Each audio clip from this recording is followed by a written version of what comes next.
and welcome to Highly Informed. I'm your host, Shaun Salvaje. Highly Informed is all about entheogenic education and news you can use when it comes to the world of cannabis and psychedelics. I'm here today on day 3 of MJBiz, and I'm in a little bit of a time warp. I'm not going to deny it. And I'm here with Dani Walton, who is also kind of a magical time warp in and of herself. We've got Dani. Dani has more than 15 MJBiz. I think it's actually 13 now. 13? Yeah, I think I overcounted. That's okay. Well, I mean, I just told you I was like, we're on day 3. And I was like, that's not so understandable. MJBiz will do that to you. So lucky number 13. I love that. Yeah. Ooh, good number. 13 MJBiz. But how many years in cannabis? Just about 20. 20 years. Yeah. And yeah, I'd say maybe even longer, but 20 years on the professional side. There's a lot to be learned from 20 years of experience in this business, and that is exactly what we're going to do. So thank you so much for joining us. Dani is coming at us from Blimburn Seeds. You're the VP of U.S. sales and marketing. U.S. sales. I was going to say sales, but then I was thinking there's an international conversation there. But U.S. sales and marketing from out of Barcelona. Or Barcelona. Yeah. Should I say it right? Barcelona. So I'm Tejana. I'm Mexican. We don't do that. We're country folk. But I love it when I get to hear it. It's beautiful. How do you like Barcelona? I love it. I get to go every year during March for Spanibus. But it's nice having a team there. And then I run the U.S. here. There's like 2 of us in the U.S. So what are you excited for before we dive into a postmortem on the last 20 years of cannabis?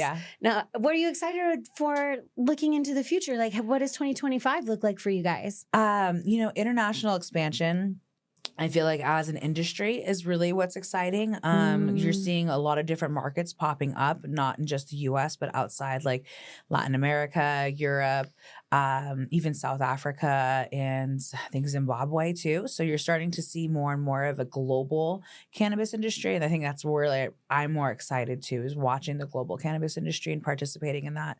I think it's going to be really fun to see how it unfolds, because when you think of things like, I don't want to bring it to fashion, but it was my first thought, like or even film, when you start to introduce like different ideas, different cultures, different ways of looking at life, like the variety that we have in fashion now, once you go international, and the variety that we have in filmmaking once, it started in the US, but once it moved globally, we got all sorts of different ways to tell a story and all sorts of different ways to experience the world around you. Right. I am kind of really, like when you mentioned that new projects opening up in Africa, in South Africa, and Zimbabwe. Zimbabwe is one of the bigger players with South Africa. That'll be amazing. Yeah. And then it just like instantly the visual of like all the color, all the life, all the like vibrancy and the culture and the music and the food and the flavor. And then we get this in Latin America also is expanding and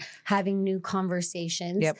And the US also, in its own regional way, we're noticing like these different trends of regional dynamics where California, of course, kings of cultivate. I get it. We get it. No, we talked about, and it's a good thing. You guys have the temperature, you have the climate. It's all about there's the climate. a reason.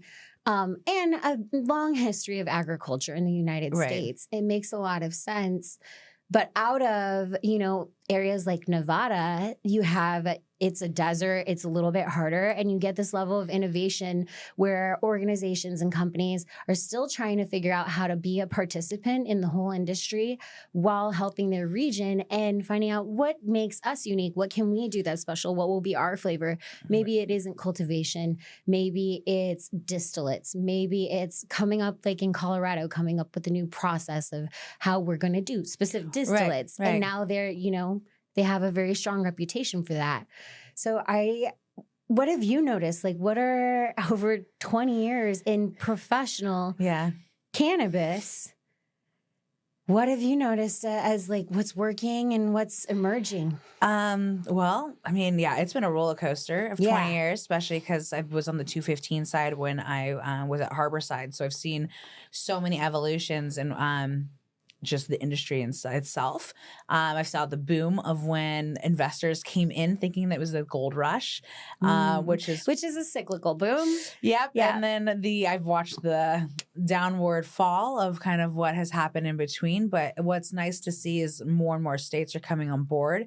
It's just all about regulations. And I think that, California, aside from regulations just on cultivation, and going back to California produces majority of the United States produce. We're a big produce producer. We've got many, many microclimates. So cannabis can be grown in many different ways, from indoor to greenhouse to outdoor, where a lot of states don't have that ability to cultivate in that sense. So they're going to, like you said, have to try to find what their niche is for that state and what makes them special. I feel regulations, though, however, will control that. And you're starting to see more and more states becoming legal, but they're still making the same mistakes that we made in California 20 years ago. And so I'm hoping that taxation and regulations change a little bit to make the industry boom again. Yeah, one of the at least in the ideas that right, and one of the ideas that has no tax. I'm sorry, but the no taxation without representation comes to mind, and I just can't help but be like, spill a little more tea on that. Right, but we'll get to it. Yeah, I mean, when you're taxed 40%, let's say 30 to 40% on a product, there's no other industry or product that you go to that is taxed at that high rate. That pushes people to a different market because not everyone can afford almost double the price of what they're paying for products. So, and it is actually affecting how the market economy of the industry plays out, and then also supply and demand. And then also what regulators are concerned about is activity that causes harm, activity that can, it's not self-regulated. Right. It's not actually regulated. It's not tested. So it's not tested, and maybe they don't care if your kids get it, but that's not the regulated market or the ones who want to build this out. Those are people taking shortcuts. Well, then I asked what's working, but we did get to what's broken. So let's go for What's broken. What's working is, I feel, innovation. Well, let's go through what's broken right now, and then let's evaluate where can we do better and what is working, what can we learn from it? Because the reality is, it's all cycles.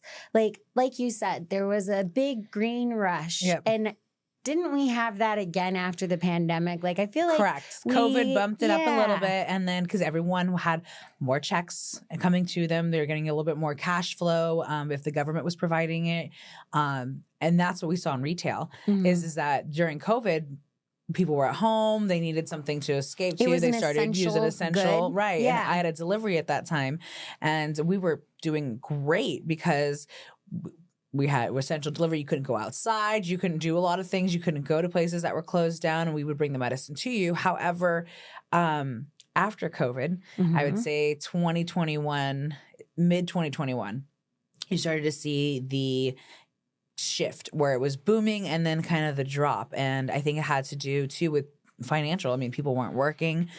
People stopped receiving money from the government. And they didn't have with everything in inflation going up, like cost of bread, cost of plus the demand was also naturally inflated. We were in a very unique pandemic bubble. And I think one thing that people forget, kudos to businesses that are we're going to make the most of a bad situation. I think there are two paths you can take as a leader. Is you can recognize maybe I've already been pushing too hard, and this is an opportunity to rest, reevaluate, and scale down and back. But there are other growth cycles where you're this is an opportunity to capitalize, and we need to do it because it's hurting. There's a demand. If we fill it, we can provide for the future. But I think people forget it is a provision that lives only so long, because at the end of the emergency, you get back to normal life and consumption is going to naturally drop. Right. So it's the forecasting people look at the short term based on those blips is so short-sighted. It's short-sighted, and you have to look at the long term in cannabis. And that's it goes back to having a good leader and someone who can really kind of control and run the business that they're in the cannabis is you need to look at the long-term goal. Don't look at the short-term goal. Don't look at thinking of, I'm going to make a bunch of money really quick. You have to look at the long-term, because cannabis is a roller coaster, and it's not about the short-term game. It's about the long-term. It is about the long-term, and that's true of any industry. I don't know. Yes, there are some industries where you can make that fast cash and everybody wants that. But the reality is that the real people who are building empires are not doing it on a get rich quick, like even with Bitcoin, or you can cash in that moment, like GameStop. That GameStop thing was a moment, but you can't make a whole plan based on GameStop moments. There's got to be some sustainability built into it, structured in. Tell me about what you've seen, like with all your time in and different structures, different cycles that you've seen. What are the best practices? What works really well? Like if you were going to give anyone who's here at MJBizCon advice for 2025 about this is what works and this is what you might want to consider as we look at long-term growth cycles, what would that be? I would say more collaboration instead of competition. I feel like because we have all these new markets coming up, everyone's like, oh, they get really excited. There's like a new state on board, and then it becomes oversaturated. And there's way too many players and a small demographic, I guess you could say. Like what's happening right now with hemp. Yeah. And it did start off a few years ago where, you know, cannabis was like, no hemp.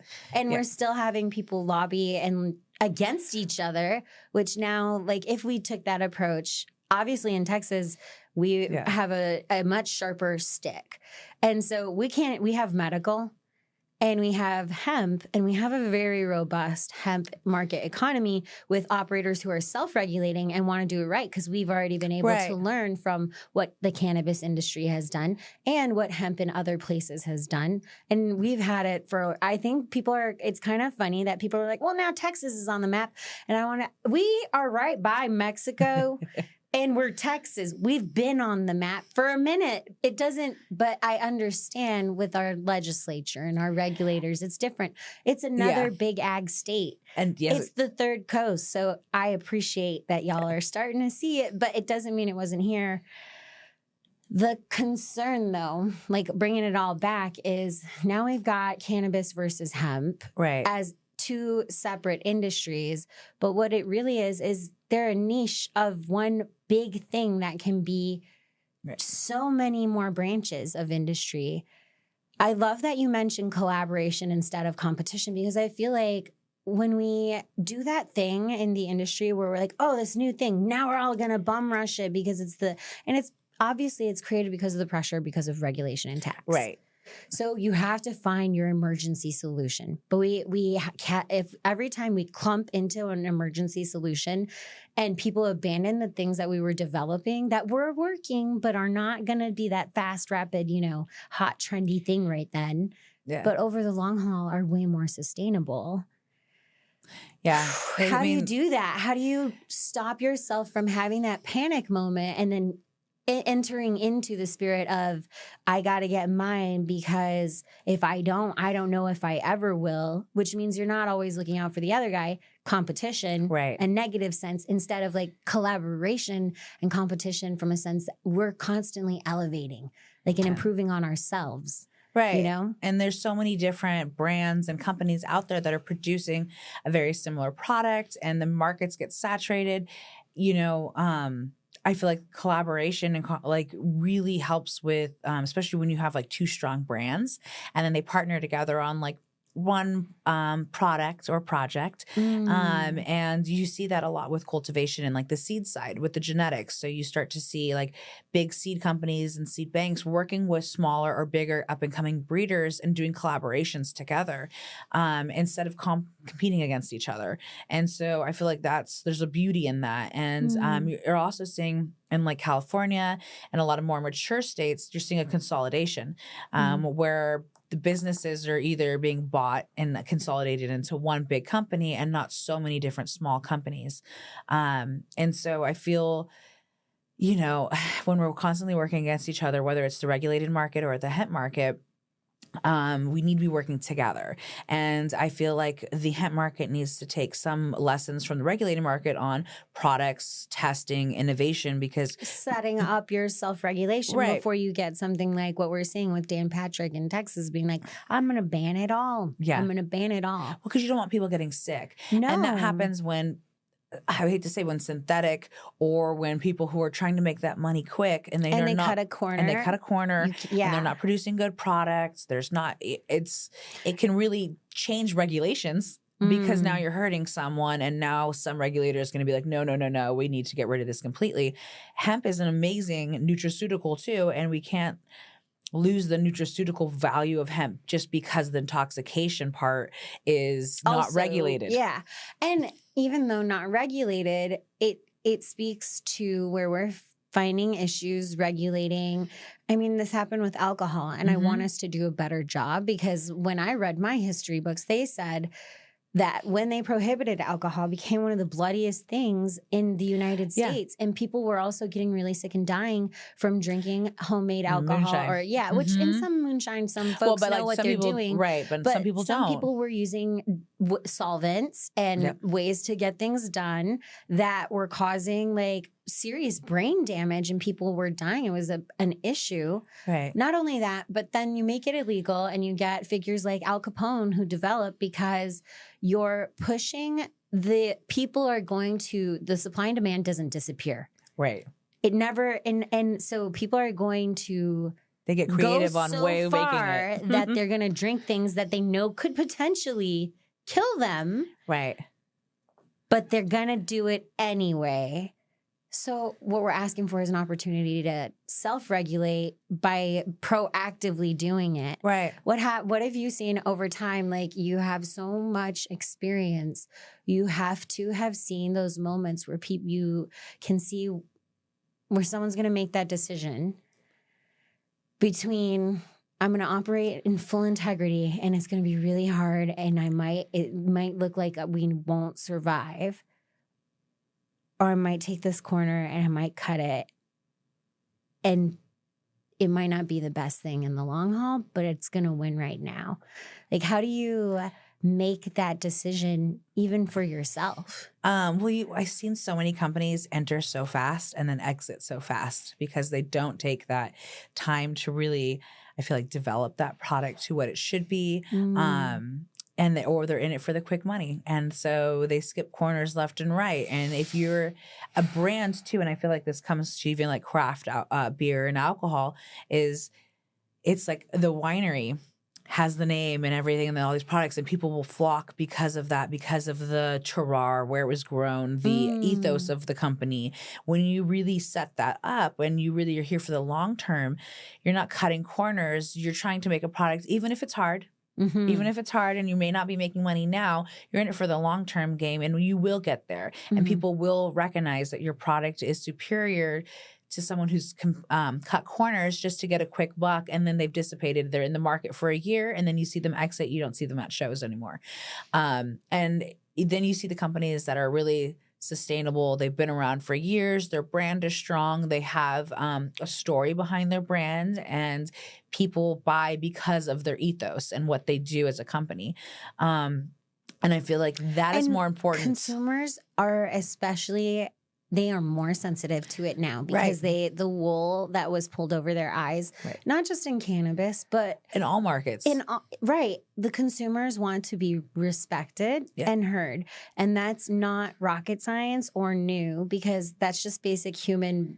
Who doesn't want to feel heard or respected, especially when they're giving you their damn money? Like, right.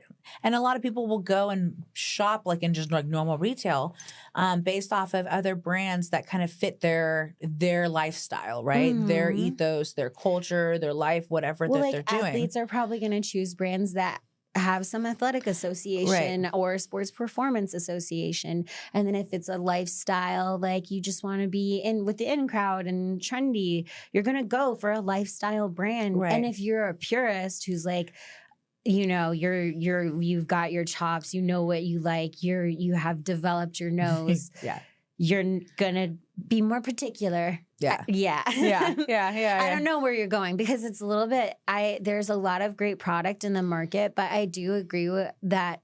Maybe part of what we're seeing right now with things getting tighter and crunching down is I always view those collapses as it's like a contraction. It will expand, it will contract. And when it contracts, if you're not meeting the standard, you get washed out. Right. I hate to say it so callously, but it's the truth. And I think one thing is in cannabis, it is because of the overregulation, we want the government to help us. And it's necessary to do the right thing to make the regulation right and to help support this in a legal way. At the same time, it doesn't mean that they're going to help you build a business. That is your responsibility. And I think sometimes operators forget that because yes, has it been hard up? Have you been put in a box? Have you been victimized? 100%. But can you stay in victimhood? No. And by the way, victimhood does not build a business. Right. Yeah, I haven't met any successful business owner who was like, oh, this happened to me and I'm a victim to it and it just kept happening, but somehow I made millions. No, it doesn't happen that way. You're either you had this situation happen and you overcame that situation. Yeah, fuck that shit. And that's why you are where you are, not just because you just played victim. Exactly. Yeah. How have you developed that kind of mindset? Because it's not having time in, and I have to give I was in the military for a number of years, so I got forced to learn fast. Right. And you go through a volume of iterations where you're like, oh, we're going to fail hard and we're going to fail fast. And we're going to do it a bunch of times. So that way we can get to the level of discipline. Right. Where we know this is natural and inherent to us. How did you develop, what strategies were you using as you were going through and developing your mindset and becoming more savvy, especially as a woman in cannabis with 20 years? Yeah. Going back 20 years ago, it was not easy for the ladies in weed. No, and I specifically because of what I do on the sales on the wholesale and bulk side, there's not many women. It's an even smaller circle, but I think it's just you have to have resilience. You have to be able to ride the wave, understand that this is I've dedicated my life to the plant. And I know that there's going to be some hard times and there's going to be some great times. I've been on the up, and I've also been on the low, and I've sold business just because it wasn't good. You have to know when to cut an asset that's no longer working for you, right? And that's important too, is stay positive. One way I stay positive in those moments is I like to tell myself, when it happens, I'm like, do you know how much this is costing you? And instead of being do you know how much this is costing you? Telling myself, wow, I'm really glad I'm learning this at this level when it only costs this much, because I know there will be another moment when I'm at this juncture again, because you can do the right things and it can still be really hard. Right. Well, you're always learning lessons too. And you have to be able to adapt and pivot in cannabis. Yes. If you don't have that personality where you can't just kind of ride with the punches when it happens, adapt, fix a model, and then pivot to no longer having to, be in that sense of fighting for it, and you just pivot and you can start to succeeding and expanding and growth. If you're not growing, you're dying, they say. So if you're not changing and evolving, and with the rapid time frame, we're in some weird time crunch right now where we're getting innovation, technology. 20 years ago, even computers, and now here we are with AI. Right. Okay. If you don't, like we were saying, accept the failure at this cost, because you can just reframe it and tell yourself, I'm so glad I learned it losing $1 million versus when it comes back and now I know what to do, but 100 million's on the line or something, Right. You have to that's why the pivot and adapting and then learning from each lesson and mistake that you've made in the industry is really important, and really being okay, this wasn't working. Why wasn't it working? Okay, how can I make it better? How do you disassociate? I have PTSD and diссociation. So it's easy for me to disconnect and be well, I can see why. I'm an Aquarius. I can disconnect pretty easily too. I was going to ask you, how do you because it's so hard not to take it personally especially when you're first starting. Yeah. You feel like the world is out to get you or something. But in entrepreneurship in general, when you're starting a business, your first business is always a learning curve. It's like your second and third business or try that you really start to get to it. So don't be hard on yourself. This industry is hard. Mm-hmm. And no other industry deals with regulations changing as quickly as we do, the taxation issues that we do. But also there's not a lot of other industries that also bring the community and the love of the plant together too. And so you've got this really beautiful energy that the plant brings to you that kind of, at least for me, is like, all right, you just have to pivot and you have to kind of, I hate to say, but survive. At least a lot of us operators, and if you've been around for a long time, you've been surviving and pivoting and learning lessons and learning from your mistakes, and you're always growing. That's the thing, is like, you can't be hard on yourself when you're always learning and you're growing, because you're just making yourself better. Every situation makes you a stronger person in that sense of whatever you're doing. And you just can't be down on yourself. I feel like that is the one thing that I've kind of persevered and kept me going and keeping that resilience. It's like, this industry is hard, but what industry is not? You see that with real estate. You see like ups and downs in the market, right? Yeah. Is life not a little tough? Right? Yeah. So it's like, if you can't roll with that punch and just like learn from it and then just stay strong, stay as positive as you can. I mean, I've seen so many people come in the industry and exit the industry because it's not for the faint of heart. You know what I mean? There is, like I said, more regulations and more hurdles that you have to jump as an operator than any other industry. But it also kind of is exciting in that way. I at least love, like, I think it's fun. I love the like chaos and the craziness, and I thrive off of like, what is the next? What's going to be the next market boom? Okay, what market is not going to be so great? What is the new market that, you know, and what products? I like where you're going. So with your knowledge base, and you've seen cycles, and we know we go 2-year cycles, your 5-year cycles, and you've got 2 10-year cycles and 1 20-year cycle, which I think is great. Like, I'm kind of weirdo nerdy like that. I want to see the cycles. It must be the lady thing. I don't know. Yeah. Cycling with nature, the kids, the plants, nature. Yeah. Well, and raising kids, I'm like, oh, here's this growth stage, and here's that one. Right. With what you are saying, bring it back to what you were just saying, what markets are you predicting? Like, where are you excited to see growth, opportunity, and innovation right now? Because you have a pulse for it. Where are you seeing it popping up? Internationally, Latin America, and new parts of Europe.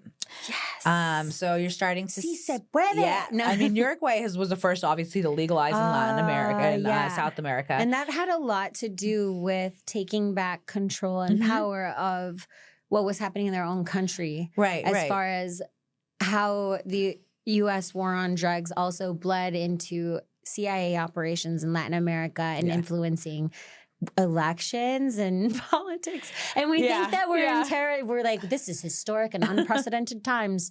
We're like, oh no, we've been here before. It's a couple just a new 1,000 cycle. Years we've done this. Yeah. Bread and circus Rome thing. And then even before then. Where's the good stuff, though? Tell me what's on the horizon. I think international. Yeah, international Latin America. You've got Uruguay, and then you've got Colombia coming on board as more of a huge hub for cultivation because of the climates. And then you have Argentina and Brazil. Those are going to be another. So you kind of have those big 4 kind of players in Latin America that are popping up. Europe, you're seeing a lot in Germany, Switzerland, and the Netherlands. I'm excited for Germany. Yeah. I went to the Mary Jane, was it on June of this year? There was like almost 50,000 people. It was probably one of the bigger events, actually bigger than Spanibus, which is in March in Barcelona. And that brings everyone from around the world. So you're seeing this shift into the European market, and you're starting to see a lot of the United States operators also looking into the European and the Latin American and just global markets, you know, of what's expanding. That's what I'm excited for. I'm excited for the collaborations between the internationals and the nationals here working together and building businesses. And the, you know, not the competition, but the, you know, the collaboration of everyone working together. Yeah. And you're starting to see that. And I think you see it more because you're in seeds. There's something about the people the doing genetic seeds. Side. Where they're like, we need to connect there's something to be said there about that when you're at that seed level. And maybe that's what we need to remember. Like when I asked earlier, how do you, when you get to that decision-making point where am I going to do the right thing and build on integrity, or am I going to be a schmuck? And, you know, I get it. It's easy to take a corner. I get it. You're not going to be around for long, though. It's going to be a short corner. Smarter, not harder. But to work smarter, you must first work really hard for a lot of years. Yeah. And then you're smarter because of experience, not because the lessons you're you pulling a shiesty one on the system. The system will get you, man. Yeah. Because it's bigger than us. And I'm not talking about just like the system of the government. I mean like life, the way cycles happen. So International, tell us more about what you're excited about though. We tangented off, but how are you seeing that play out with healthcare and motherhood? And I think especially because I don't know, like, can we share? Yeah. So will you be coming next year for MJBiz? I will be. I will have a baby, but I will be coming. So Dani's actually currently extremely pregnant. Actually, she's due in end of January. Aww. Yeah, right around my birthday, actually. That's commitment, y'all. Yeah, I know. I'm 31 weeks here at MJBizCon. So, no, it's just my love for the plant. I actually don't. Everyone's like, how are you going to stop working? And I'm like, I probably won't. I mean, I will, but I will always be doing something. I don't think it's hard for me to realize unplug. when you become a mom, you realize the world that we're in. Yeah. You must shape it because it's the world we're leaving for our kids.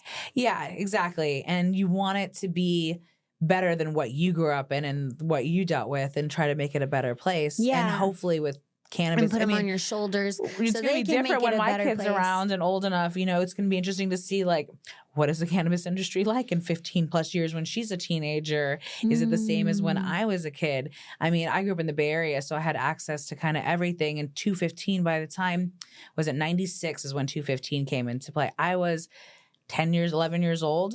So I got into cannabis at quite a young age. But it's interesting to see, like, will the younger generations be as excited for cannabis as our generations are?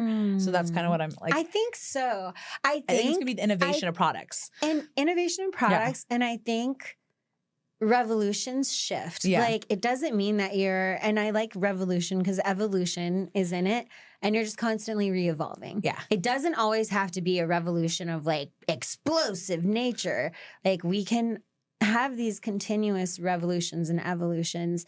And I think what the kids will be doing will be like, because we're on we love the chaos. Right. We're early adopter type people because we're in this industry. You can't be if you're not. But at some point it will normalize, and the curve will be that the majority of people have access and consume, and may consume in ways that are even non-intoxicating at all. Right. Because it's strictly nutraceutical or supplemental. And prohibition's no longer, I feel like when you have prohibition, and we grew up in a prohibition. Exactly. They're not going to grow up in that. And kids are already knowing what cannabis is at a young age. And it's not like, oh my God, this is something I have to. So, and I feel like with innovation, regulation on like different products and technology of how to make cannabis, that's what's going to be interesting to see, is how do you consume and new science, because then the kids will be those scientists who understand. Like right now we have some science on terpenes and now science on flavorants, and we did have a few chemists on who broke down that we're starting to find out how to quantify data from aroma for phenohunting, which is incredible. So now imagining that we're coming onto that and we're learning, and we've done all of this in relatively recent, since like, yes, there's always been research, but us doing our own research, I would say since 2020, really, like the pandemic shifted something, at least for cannabis science, where we started bringing it way more to the forefront because it became really essential and more than just from the lens of a medical perspective. Right. And I think like that's why like we really need to deschedule and not reschedule, or there's like recent news with the DEA and DOJ and the conflicts right and now they had a of hearing. well, and I don't know who the judge got mad at, but I think it was DEA, and he admonished them because they didn't prepare their evidence. They didn't have it submitted. Yeah, and now the DOJ is saying that they have they're the ones that make the decision, but the DEA is fighting, saying no, we're the ones that make that decision. No, intergovernmental bureaucratic so then power you're going to see another push of like a delay of that, but they shouldn't reschedule. They need to deschedule. That way we can actually open up the science and the studies that's needed. I mean, the United States is like really far behind on that compared to like Israel and Germany and I think France too, these other areas of the world that are actually doing the So what studies. kind of research and information and data are you guys getting out of Europe? Well, I feel like with even with like pregnancy, let's just take, since I'm pregnant, for instance, you know, there hasn't been a lot of studies done on pregnancy and cannabis because of the stigma, of the regulation, of the fear of having your kids taken away from you. When in doubt, a lot of women do use cannabis to help a lot of the symptoms to manage pregnancy, and it's probably a lot safer for them than a lot of the medications that we know that are given to women that are pregnant. But there's not enough studies done on a medical level for doctors to really enforce, or not enforce, but to make that decision for their patient. To be like, oh, well, there's this study. Well, and the way that we're mean? regulating it, a lot of docs are worried, because I remember there was a whole conversation of, do you have a prescription? No, it's a recommendation. Right. Why can't we prescribe? Because no doctor wants to get sued for prescribing something federally illegal. Like, and so I feel like that, like when you open those doors, then more studies can be done. And other, we all know that once legalization happens, like, yes, big pharma will have a play in cannabis, and so will some of these other big players. However, I feel like big pharma will have a play, and they will take all the cannabinoids and compound them to in the way that they do for what certain health issues, do. right? Yeah, which is like creating unique compounds, synthesizing compounds. Like they have Marinol, they've had it, right. But to make it better and more accessible for people who really do need it, I think that's where their play is going to come in.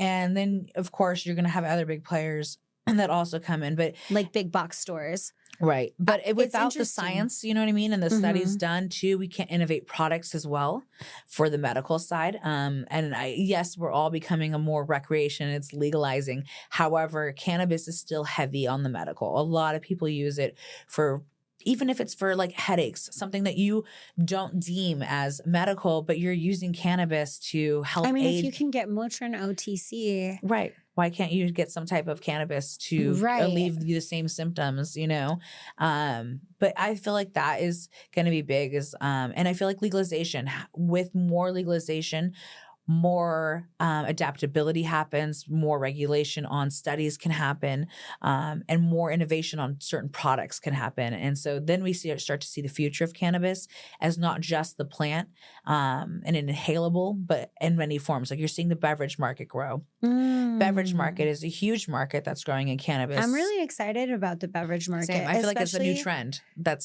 especially, so I don't drink. Yeah. But I would love to have something to sip on while I'm with other people. Right. Aside from that, Water, I have an autoimmune condition. So like, it's not just that I don't drink, it's that if I do drink, it will destroy my system.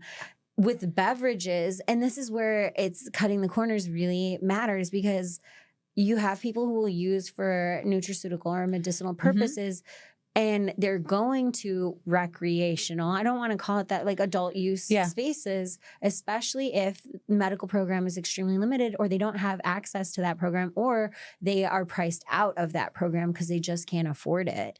So they're going to go to their dispensary and get what's available there. And that's why what we're processing things with matters. Because for me, if I can drink a beverage with something like a THCV that can help to alleviate, and we're still doing the research and the studies.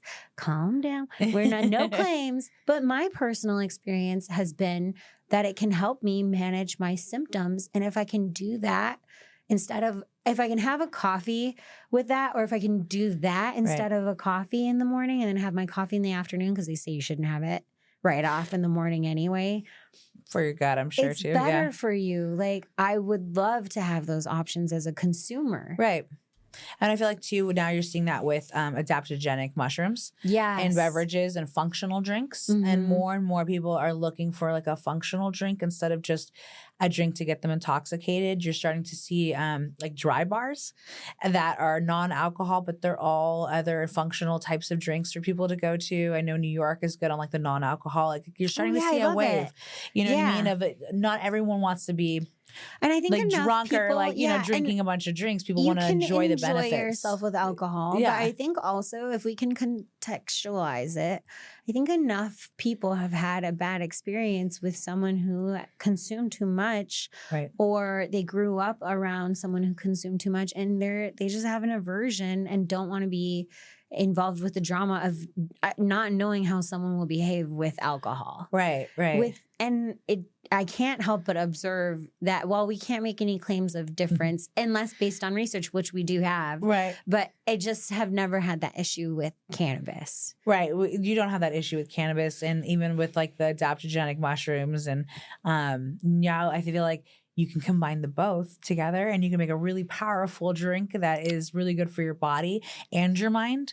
Well, so cannabis is, and you guys, I'm not a scientist, and this is like me pulling back from like 2021 knowledge, but cannabis is the way that it works in your neurosystem is that it opens receptors as a bridge through your neural pathways. A lock and key system. Yeah. So if you have psilocybin, which not even psilocybin, or your functional mushrooms. Just functional. I mean, both obviously we all know the benefits of psilocybin, but so let's take the psilocybin on a magnified scale, and then we can scale it down for functional mushrooms because they probably operate in the same mycelium network kind of way. Well, like lion's mane's really good for like neurogenesis and cell regrowth too. So that's why you'll see psilocybin and functional mushrooms together too. You'll see lion's mane, or you'll see reishi mushrooms. Because you're opening, so with psilocybin, neurologically, you're opening you're allowing, it's like life creates this density of neurological behavior and pathways that we get used to and a functional system operation for our brains. Like our computer knows this is the way shortest cut, like the electric wire. Right. This is the shortest way to get to where we need to go based on what we know and how we've fired this before. And, you know, once you keep refiring it, muscle memory, and you remember, you wire what you fire. What is that? What they say? With psilocybin, it takes off, like if you were thinking of it like you're walking through a dense electric jungle and you know the pathway you've always cut before. So they're predictable pathway. And psilocybin opens up all of the pathways. It's not that the pathways weren't there. They were always there. You just didn't see them. So instead, I like to think of it as your dense electric forest, which is like neon lights for me. Like I think of like EDC. I'm like, cool, I'm in an electric forest. It reforests itself and there's no carved path. And you get to see that, when there's no carved predetermined path, I can look at all of the options actually. Right. And you become more open. But the way that it happens is neurologically it opens things, and cannabis can bridge that. It helps to bridge the molecule so that way it has like the entourage effect. It has a force. It's a force multiplier. It bridges and it amplifies. Well, and your body also has an endocannabinoid system. Yes. I mean, our bodies were meant for cannabinoids. We produce them naturally. And we also, like I have chronic pain issues that they say can be caused by a deficient, like I don't produce enough natural cannabinoids in my body. So cannabis, that lock and key mechanism goes in and fills the voids that I don't have in my CB1 or CB2 receptors, makes a homeostasis inside my body, and I start feeling good because of that lock and key system. And now like THC, well, it's not THC, but terpenes, like myrcene will actually remove the brain passage barrier so that the THC can fully get into your brain. Your blood-brain barrier. Yeah, exactly. And so, and with, we only are using like 10% moms. Like, I love my kids are like, Mom, it's Sunday morning. I'm like, you need to wake up and get your daily sunlight. Yeah. It's important. But your brain, we only use a small amount of our brain. And with cannabis and psychedelics, you were allowing to really open up and like that field you were able to, or not, forest, that you're able to see those different pathways. Well, now different parts of your brain are illuminated when you take other. And different sources of intelligence that you weren't tapped into before, because you only thought, oh, I'm going on this prescribed path and I only need you know, like well, we all know prescribed medication actually numbs numbs your brain. You know what I mean? So many antidepressants and stuff make you like a zombie. Where and I think it's the way that they're looking at the SSRIs and the receptors and how they can. Some of it is managing to shut things down, but some of what we need isn't shutting things down. It's filling gaps that are missing, like what you said with an endocannabinoid, like mineral and vitamin deficiency, or also potentially cannabinoid deficiencies, or in the case of cannabis hyperemesis, an overabundance maybe. I don't know. Too much cannabinoids in your body, and so it makes you sick, and you have because you don't need them, and you have too many in your system. So it's like, yo, you don't need this right now. Right. I'm the other like. There's we just like geeked out. There's just so much to explore. Science and fun. It's fun, but also it helps. It's not just like, for me, adult use. I get it. People do consume to get lost in the sauce and enjoy themselves. That's fine that people do that with alcohol, but it is still a form of self-medicating. Exactly. They may not look at it in a way. Functionality. Include like. You're absolutely, and for me, it's you gotta, and I imagine for you, it's to improve functionality. It improves my lifestyle, so I can actually be a real person in a way. But with autoimmune health issues, it's like you feel like you're missing something in a way, like in your body. And then, like, I feel like with cannabis, it like fills that void of like, okay, now I feel better. Now I have energy. I'm no longer fatigued like I was because of like a hormonal issue or whatever you're dealing with. And that's the beauty, I feel like, of cannabis, is that it makes you feel better. And whether, you can smoke all or take all you want, cannabis isn't going to harm you. Yeah. And that's the beauty. Same with psilocybin, is like, you might have a tough trip, but there's no tough trips. I love that you said there's no tough trips. That means you needed some healing. Trip, not a bad trip. Yeah, exactly. You had some things that you had some blockage that you needed to have released. And cannabis will actually, I feel like mushrooms will release that blockage. Cannabis will fill a hole when you have autoimmune health issues that make you feel normal so that you can function. For me, it's like dealing with chronic pain. It's like, my early 20s, I was walking around with a cane. And I was getting so many steroid injections because I have Ehlers-Danlos syndrome, which is like a hypermobility connective tissue disorder, that I fall and I dislocate. Well, as soon as I dislocate, they shoot me up with steroids. And steroids then grew adrenal tumors. So now I have a cortisol issue and a hormonal issue because of all of the steroid usage for trying to fix my chronic pain issues as a kid. I was an athlete too. So it's like, they compound. They're like, oh, her knee's hurting. She needs to play softball. You know what I mean? We're just going to inject her. I remember hearing that about the steroid shots. I played lacrosse, and my knees I had the same problem, probably because we both have autoimmune issues. And I just remember someone saying, once you get the shot, you can never go back. Yeah. And I had to tell my doctors, like, I can no longer take steroids because one doctor wasn't looking at, like, the Western medicine doesn't look at the whole picture of what's going on. Or it hasn't been. It's starting to come around the corner. But just in general of our life, it's like, just now you're coming around the corner. They're like, doctors like, oh, you have a 15-minute appointment. We're going to view, diagose, and fix. Like, that's their whole thing. Okay, what are your symptoms? Let's diagnose it. Right. Like a quick oil change. It's a little more complicated, Doc. And so I feel like cannabis has really helped with like the autoimmune. I'm sure you feel this as well. Absolutely. Make you feel like you can function. And you can do the things that you could do. I was bedridden when I was in my 20s. I don't even feel like I'm intoxicated. I'm at baseline. I'm like, I'm just actually, same. And we had a scientist on, and we were talking about how when you have PTSD, what they have found, like a recent study revealed, when you have PTSD, because it's kind of like what we were saying earlier, if you flood the system, probably cannabis hyperemesis. If you have a deficiency, I think you should have the right to choose a plant that you're biologically wired to. The fact that we're outlawing something that we have a biological system for, I have questions about. Yeah, we have a dopamine system, and they allow all these crazy, pain medications and medications. Or the other ways that we're not managing our dopamine cycles and that are leading to societal issues, honestly. Right. And we've got, we've got sensors for opiates, all these things that they're, okay with. But with cannabis, you're like, come on, it's like the most natural thing. And we're producing it ourselves in our bodies.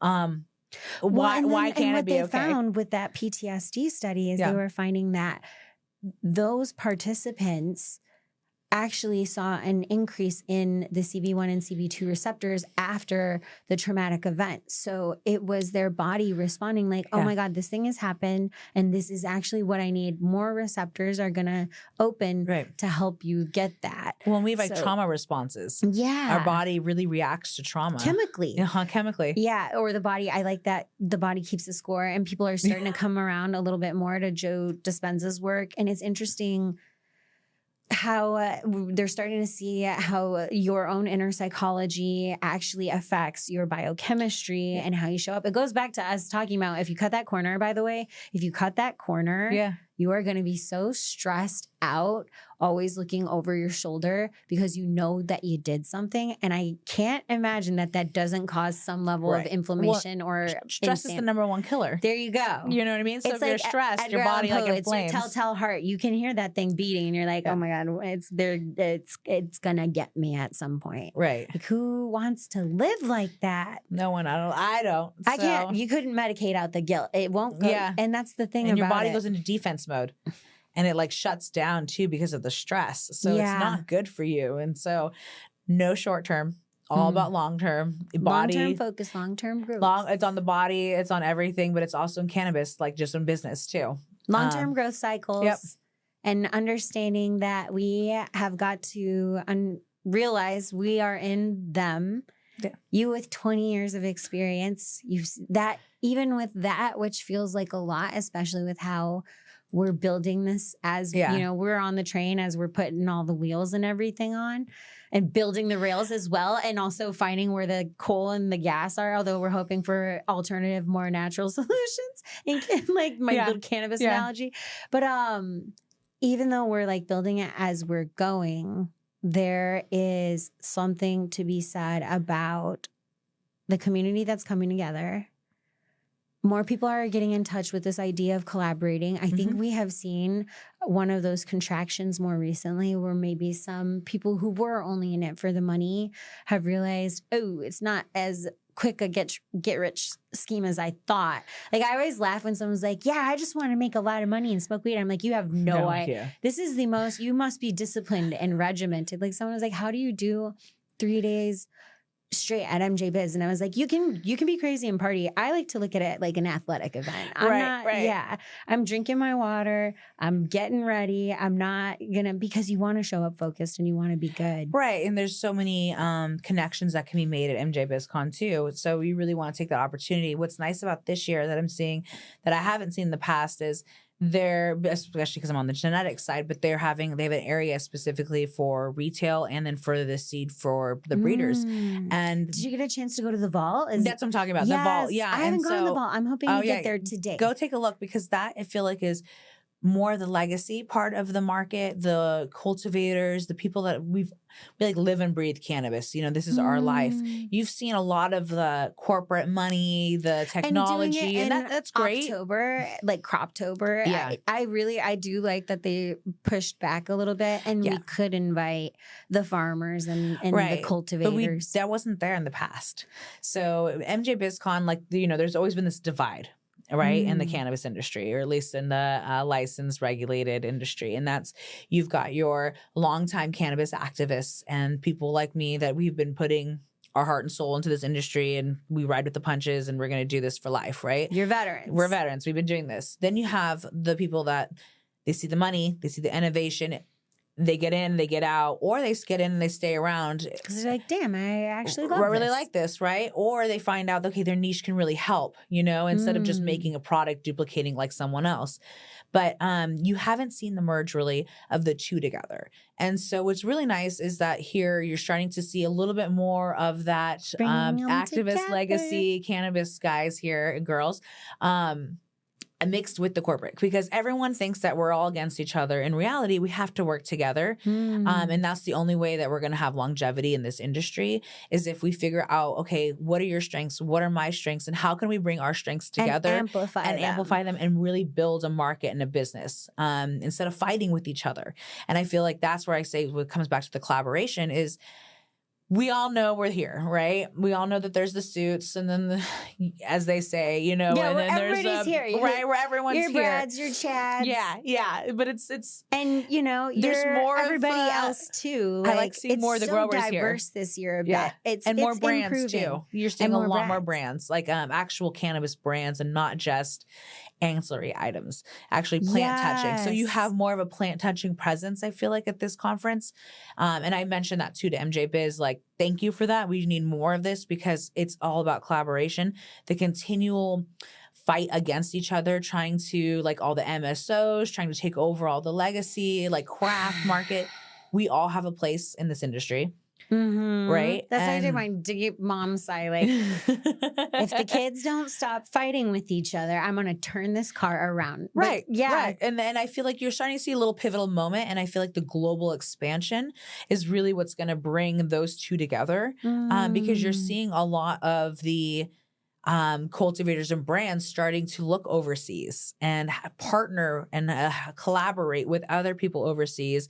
And I think the more you see collaboration, it becomes contagious. So negativity is contagious. Right. If you have a lot of operators in a space, and it's scientifically, we'll find the study, I'll link it.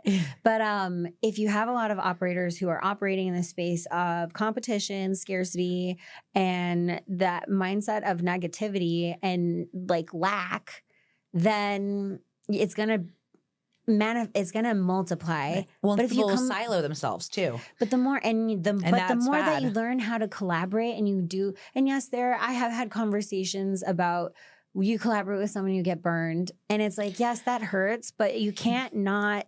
You found the wrong person to collaborate with, unfortunately. It doesn't mean everybody out there is going to get you. And at some point, you will have to do this with a team, because what do they say? Like, we go. Well, it's like dating. Does every single person that you've dated, or you know what I mean? Does that become a marriage? Actually, I mean, we're having like our dating crisis in America, according to the YouTube podcasters. I don't know. I want to see the real data.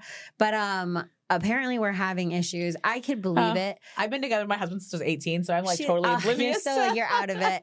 I felt that way when I was married, because I was like, oh, we've got like 10 years and this is great. Yeah. Eventually we did switch, we like changed teams around and we did divorce. And I went back on the market, and I don't know, like, I feel fine. I just like experiencing life and meeting people and having genuine connections. And I always have a great time and a good experience, because there's nothing, I'm here for the experience to learn and to grow, which is like the ride in cannabis. Yeah, you can't have like one bad experience ruin the rest of your trying to expectation of what your experience will be often influences that. Right. Like, you're like, well, if you just were here to learn and for the ride a bit, and you manage your own expectations and make sure you clarify and communicate those expectations, you can have great partnerships. Right. Yeah. It's just about finding that right partner. Also dissolve, and it can still be a good thing. Right. I think one thing that is villainized, and we're going a little bit over time, if I can just hold you. But one thing that's villainized too much is when something is a misalignment, it doesn't have to mean that two parties were bad. Right. It means it just wasn't aligned, and you can grow. It's like, well, I got a branch over here and a branch over here, but they're not going to grow together. That doesn't mean they're not both growing and both good, or on the same tree even. I mean, I've had partnerships too where it's like, you just may not have worked out business-wise. However, you still help each other in other ways because you've gone separate ways, but you were like, oh, hey, I can still help you here, or I can still help you there. And then you collaborate a little bit more. It just keeps the whole environment cleaner. It just like feels more pure and real. Yeah.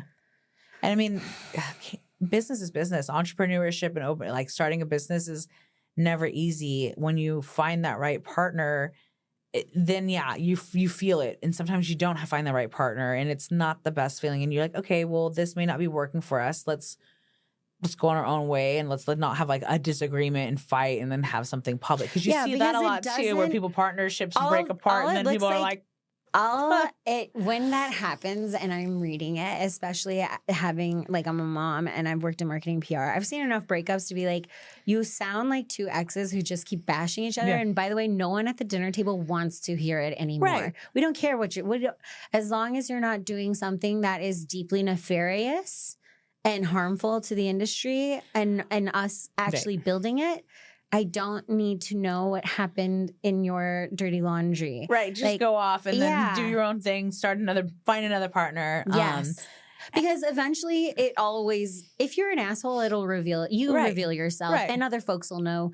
I don't know. It's a tough balance between wanting to help others with warning them, but also realizing that we're all different people and what was a misalignment for you might be an alignment for someone else. Right. Exactly. So, and it'll work itself out. Just don't give up. Yes, don't give up. There's a lot of good on the horizon. Yeah, there's other fish in the sea. We're in a cycle here. Yeah. Well, as we wrap up, what are your final thoughts? You could go whatever direction you want to. What you're excited about for the industry, what you're working on now. They kind of go hand in hand. So obviously I told you earlier, global cannabis is part of where my future of where I see myself going in the industry. Yes. But I also put on the International Cannabis Awards. I put on the International Cannabis Awards. Yeah. Well, I just have to have you back. Yeah. Well, we're do it every year in Spain. Actually, we're switching to a in-person every other year to really kind of keep the excitement. But everyone comes to Spain for Spannabis Week. Yeah. And we like to put on the cannabis awards of more of the Oscars, a really high-end event that really kind of bridges together some of the higher-end networking and global brands together that don't necessarily get in the same room. And so that is really exciting because obviously my eye is on the global and watching the global markets evolve and change and the innovation coming from other countries that can then also affect the US and then the collaborations between the global. And so it's really fun to be doing an awards that kind of really focuses on that. Yeah. Because that's also where my professional expansion is wanting to go. And it helps the U.S. to see here are the players in other spaces because it's not just about the U.S. It's not just about the U.S. And actually there's a lot of players around the world that are quite large that people are unaware of and could have some great partnerships with. Good sleepers. I'm excited. Good sleepers. Yeah. Some dark horses in that. Yeah. And I'm excited just to see more and more countries come on board. Yes. And import and exports and how that works out with regulations and all of that. So that's really where my excitement is the future of cannabis is not just, I feel like coming from California and being in the California industry for so long, people get stuck thinking that that's really the only part of the industry when there's such a world of it. Especially when there's other states where we are literally a drive away and it is completely different, y'all. It is. Yeah. But we love you, California. God bless your heart that you think it all revolves around you. But it's not. It's not. And there's such a global market that's more exciting. And I feel like some people get stuck in a slump when they're in a market that was doing really well and may not be doing that well anymore. But that means how I look at it is it's great. This is a time to innovate. Were you bored? Because now it's time to change. Right. Now it's time to just strap on that roller coaster and at any keep going. level, you should expect to be made uncomfortable because things are always changing. Yeah. So if you get real comfortable and you're not changing with it, which will always be uncomfortable, you will get slapped in the face. I don't know if that's just the taxonomy is no, the change will happen. Now, are you recognizing ready for it? Yeah. Or are you denying it? Yeah. And if you're denying it, you're just offsetting it. Yeah. You're just torturing yourself. So I feel like it's exciting. That's where people are going to start to see is the international collaborations that are going to happen instead of just state by state. Yes. They're going to look at the world by state, and region, international, cross-national. Yeah. This is going to be amazing for the consumer. Yeah. Because when we can get different products from different soils and different areas and we can get the science behind it all and understand how nuanced the plant is from different spaces and how nuanced the science will be too from each of those spaces, like what we've seen develop regionally in the US. Yeah. It just feels really It's going to be a fun future. It's a hard one, but it's going to be fun. So my lesson it sounds like is, I need to come out to Europe. It sounds like our next conversation might happen at the Cannabis Awards. I would like that. Let's go to Europe. Let's go to Europe. I feel like that's where everyone wants to go. Twice. Right. I'm like, well, yes, please. What's the new country? Dani, thank you so much for joining me. This was great. Yeah. Thank you for joining us. Remember, guys, stay highly informed out there. And thank you so much for your time. Stay elevated. Till next time.